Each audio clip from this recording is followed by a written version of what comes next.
Omurukiko rwa baraza bw'egomborora yarba yo muri Kashari mukuru wa district ya Mbarara Didas Tabaro acatwire ngo haruha abantu abarukujwanze by'obutegetsi no buhereza ngo kandi eki kiteganise ntunguka ezo ko bari no betinge class yaje byafuse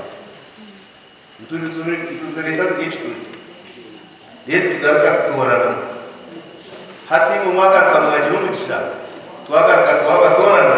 ngo mutunje miliyoni 10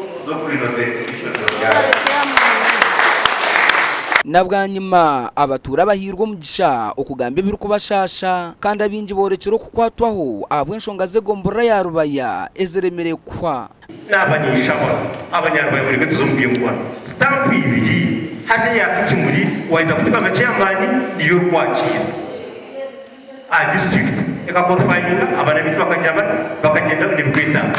staff ya madam Sutani wagira mu deputy paul kandi kito abanyarwanda supporting unampo hati bimu utekateka ngo akansara za kuzayumka terwa abantu aterwa karura abantu kandi manyabwe ntimwe nyime bamwe abemba manyeberaje mwahandike bara erukenda kuba guiding mwaka mwachatanze mwaki mumenka majyangu mweronda muki kandi tega chairman ko wafire akarondwa ki abantu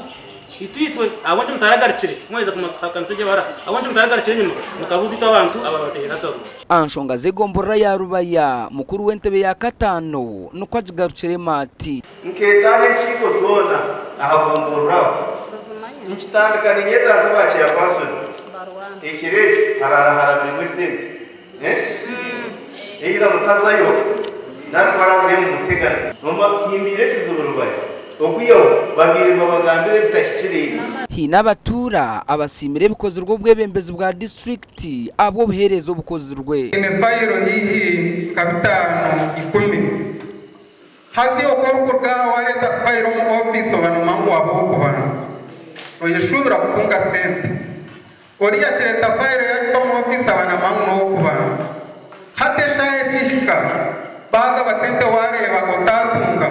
hato sukara no tunga nsomahana aho waturikira ubuteka ariko bakwete kiragiro bashobora kiragiro basakwa naraje bagambira ari umuntu ukunda ndekiragiro bwena ni ushaba aitwa yerekereza ni 2025 uyigure ofisi zawe egomborra akwaba tudecyane bino werezo bakwenda kuyumgombora nde Evans Taremwa abwa TV West Kashari Mbarara mbamwe inashonga ngwanyane